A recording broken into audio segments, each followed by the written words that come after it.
Oke, Bismillahirrahmanirrahim. Assalamualaikum warahmatullahi wabarakatuh. Kembali kita lanjutkan perkuliahan kita. Sekarang kita sudah sampai pada pertemuan sebelumnya, yaitu solusi dari persamaan kuadrat adalah X sama dengan AE pangkat minus beta tambah akar beta kuadrat minus omega 0 kuadrat kali T tambah B kali E pangkat minus beta kuadrat minus omega 0 kuadrat kali T.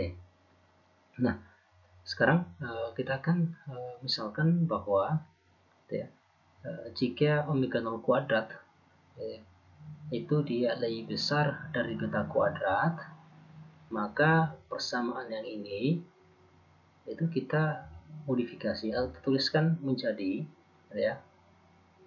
kita keluarkan atau minus omega 0 kuadrat kita bawa ke depan dan beta kuadrat kita bawa ke belakang, sehingga kita tuliskan menjadi seperti ini: minus beta tambah minus omega 0 kuadrat minus beta kuadrat, artinya omega 0 kuadrat itu bisa lebih besar dari beta kuadrat, karena kalau dia lebih kecil maka dia akan mendapatkan akar minus nantinya. Nah, sekarang kita tuliskan ini kalau dikali masuk minusnya, sebenarnya ini sama dengan persamaan sebelumnya. Soalnya persamaan ini yaitu kalau kita kali minus omega 0 kuadrat dapatnya yang ini, dan minus kali minus beta kuadrat itu sama dengan yang ini, sama pula dengan yang bagian suku keduanya. Oke. Nah, sekarang kita akan tuliskan persamaan ini dalam bentuk bilangan kompleks. Nah, ini kita tuliskan menjadi, atau kita modifikasi menjadi konjugat kompleksnya lah, kira gitu ya. Nah, ini sama dengan kalau kita di sini kali I kuadrat, kemudian di sini juga kali I kuadrat, maka sebenarnya itu juga sama dengan ini minus beta kali I omega 0 kuadrat min B kuadrat beta kuadrat, sehingga minus beta minus I kali akar omega 0 kuadrat minus beta kuadrat. Nah, sekarang kita lihat ini persamaan ini.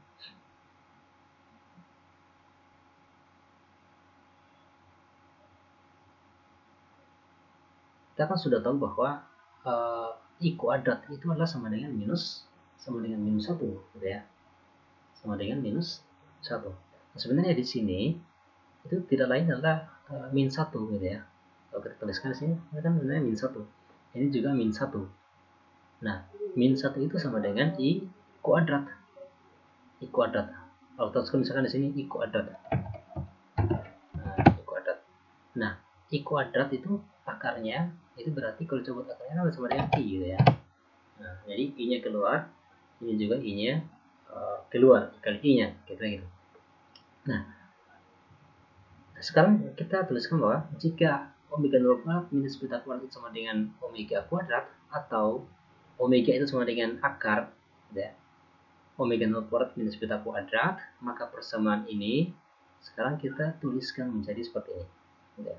Jadi yang ini kita ganti dengan omega, kemudian ini juga kita ganti dengan omega. Jadinya A kali E pangkat minus beta T tambah I omega T tambah B kali minus beta T minus I omega T. Nah, kemudian persamaan ini yang ini kita bisa tuliskan. Kita tahu bahwa kalau kita tulis permisalannya adalah kira-kira gini saya tuliskan gini, kira-kira gini kalau bilangan pokoknya sama di dalam perkalian ini misalkan A pangkat N kali A pangkat M itu sebenarnya sama saja dengan A pangkat M tambah M. Kan kira-kira ini ya. Kita bisa gunakan ini sebenarnya gitu ya. Nah, sehingga persamaan yang ini gitu ya. Ini kan sebenarnya mirip dengan yang ini gitu ya. Nah, sehingga kemudian persamaan E pangkat minus beta T tambah I omega T itu kita urai. Dan demikian pula yang bagian keduanya. Kita urai menjadi E pangkat minus beta T gitu ya, kali E pangkat I omega T. Ya. Kalau diperkalikan ini kan dilakukan sesuai eksponensial, berarti sama dengan E pangkat minus beta T tambah I omega T. Sama dengan yang bagian suku keduanya. Jadi kita urai menjadi seperti ini ya. Oke. Kira-kira ini ya, gunakan gitu ya. Gunakan aturan inilah gitu. Kira-kira gitu. Maka kita dapatkan X-nya itu sama dengan X-nya sama dengan ini sekarang. Nah, karena di bagian ini ya, kedua suku ini di bagian rows kanan ini kedua sukunya, suku yang ini dan suku yang ini, itu masing-masing mempunyai eksponensial pangkat minus B kali T. Maka kita bisa keluarkan, kita tuliskan seperti ini. E pangkat minus beta T dalam kurung A E I omega T tambah B E pangkat minus I omega T. Ini kalau kita kali masukkan ini kali ini, maka kita dapatkan yang ini, dan yang ini saya kalikan dengan yang ini, maka kita dapatkan yang ini. Oke. Nah, sekarang kita lihat gitu ya, bahwa kita anggaplah X itu adalah ruas kiri dan yang bagian ini adalah ruas kanan. Nah, jika ruas kirinya X ini itu adalah real, maka ruas kanan yang ini juga harus real gitu ya. Nah, dan kondisi itu gitu ya, kondisi ini hanya mungkin terjadi jika gitu ya, jika itu adalah syaratnya ini, jika konstanta A dan B atau A dan B itu harus konjugat kompleks ya, konjugat kompleks. Nah, maka kita dapat tuliskan bahwa A itu sama dengan A plus IB, maka konjugatnya itu adalah B sama dengan A minus IB, itu konjugatnya gitu ya. Jadi konjugatnya. Jadi kalau bilang kompleks A sama dengan A plus IB, maka konjugatnya adalah negatifnya ya. Negatif IB, B sama dengan A minus IB. Jadi B itu tidak lain adalah konjugat kompleks dari A. Oke. Nah, sehingga kalau kemudian persamaan A sama plus IB dan B sama dengan A minus IB, kita substitusi ke persamaan ini, menggantikan A dan menggantikan B, sehingga kita dapatkan ini ya, A tambah IB A minus IB kali E minus omega T, yang ininya tetap di luar. Nah, sekarang yang ini ya, kita bisa tuliskan sebenarnya ini kan kalau kita kali gitu ya, itu sama dengan A kali E I omega T tambah I B E I omega T. Oke. Tambah A kali E minus I omega T kurang IB E pangkat minus I omega T. Gitu ya. Bisa dipaham ya? Nah, sekarang kemudian di sini kan ada yang bagian real dan ada yang bagian imajiner. Yang bagian real itu yang ini, yang tidak dengan faktor I, dan yang ini bagian imajinernya gitu ya. Nah, sehingga kita bisa memisahkan antara yang bagian real dan yang bagian imajiner. Nah, yang bagian real itu dimiliki oleh A dan yang bagian imajiner dimiliki oleh B. Nah, sehingga satu seperti ini gitu. A E I omega T tambah E minus I omega T. Dan tadi ini kan A kali yang ini, terus A saya kali dengan yang ini. Kemudian yang bagian imajinernya sama dengan IB EI omega T minus EI minus omega T. Oke. Nah, persamaan ini gitu ya, kalau kita tuliskan kemudian itu menjadi ini gitu ya. Menjadi ini. Oke. Nah, ini adalah persamaan kalau kita sederhanakan gitu ya. Ini kalau disederhanakan ini. Oke. Kita sederhanakan ini, kita ekspansikan ini, tuliskan dalam bentuk formula Euler nanti, kita bawa ke sana ya. Kalau ini saya kali dengan 2/2 kan gitu ya, sebenarnya sama saja. 2/2 kan 1 sebenarnya. Kita akan hasilkan ini. Yang ini juga demikian, gitu ya. 2i saya bagi dengan 2i. Itu sebenarnya sudah satu akan sama dengan yang ini. Sehingga saya tuliskan seperti ini kan gitu ya. Nah, karena i kuadrat itu sama dengan -1, gitu ya, i kuadrat min 1, maka gitu ya, persamaannya yang ini berarti kan yang ini. I kuadrat sama dengan -1 menjadi minus 2b, gitu kan? Karena kan ini I kuadrat sama dengan -1, maka yang tadinya plus menjadi negatif. Oke. Nah, kalau kita kembalikan pada formula Euler di materi bilangan kompleks, bahwa EI omega T tambah E pangkat minus omega T per 2 tidak lain akan merupakan cos omega T, dan EI omega T minus EI omega T per 2I itu adalah sinus omega T. Sehingga X itu sama dengan ya, X sama dengan E pangkat minus beta T yang ini kali 2A cos omega T minus 2B sinus omega T. Nah, selanjutnya gitu ya, kita misalkan ya, misal 2A itu adalah X0 cos psi dan 2B adalah X0 sin psi.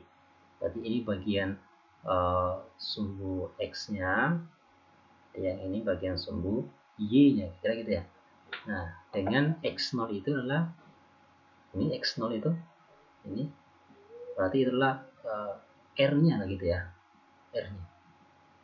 Paham ya? Kalau kita punya apa namanya?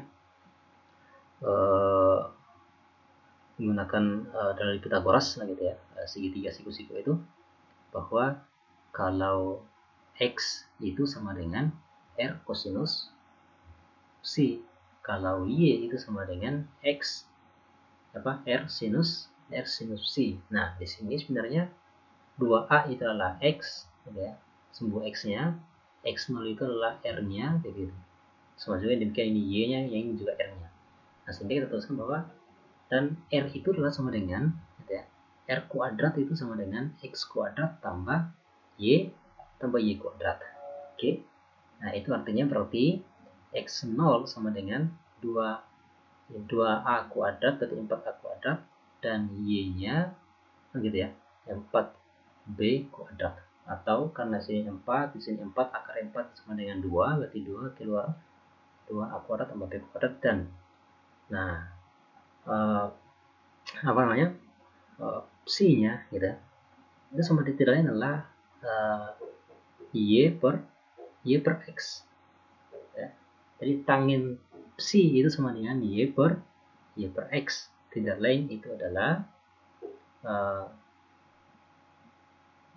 tangin theta sama dengan 2b per 2a atau b per a kan gitu ya. Nah, kalau tangin psi sama dengan B per A, maka psi-nya sama dengan A plus tangin atau tangin 1 B per A. Oke, kira-kira gitu. Nah, sehingga sekarang ini sebenarnya kalau kita tuliskan, kalau kita gambarkan lah ya, segitiga siku-siku seperti itu. Kalau saya misalkan kira gini ya, saya bisa gambarkan gini ya. Nah, kira gini, gitu ya. Nah, kira-kira gini. Nah, yang bagian sudutnya ini adalah psi, sudut yang di sini terbentuk. Kemudian X0 itu sisi miringnya, yang ini, gitu ya. Kemudian 2A itu adalah bagian di sini, sepanjang ini. Kemudian 2B itu adalah sumbu Y-nya, gitu ya. Nah, jadi tangin psi atau tangin sudutnya itu sama dengan Y per X. Berapa itu? Yaitu 2B per 2A atau B per A. Kayak gitu. Ya. Nah, sehingga sekarang persamaan ini, X-nya ini, solusinya ini kita tuliskan sekarang menjadi ini. Kita ganti lah gitu ya. Itu diganti. Yaitu 2A kita masukkan X0 cos psi, dan 2B kita masukkan X0 sin psi, dan X0-nya itu kita masukkan yang ini 2A kuadrat tambah B kuadrat, dan psi-nya itu ini gitu. Sehingga sekarang persamaannya menjadi seperti ini. Kita gantilah yang ini, 2A dengan 2B kita ganti jadi seperti ini. Oke, jadi sekarang solusinya adalah X sama dengan E pangkat minus beta T kali X0 cos psi cos omega T min X0 sin psi sin omega T. Oke. Oke, sekian. Sebenarnya materinya sangat gampang, hanya kita butuh konsentrasi penuh ya. Konsentrasi penuh. Oke, sekira demikian, kita lanjutkan pada video selanjutnya. Assalamualaikum warahmatullahi wabarakatuh.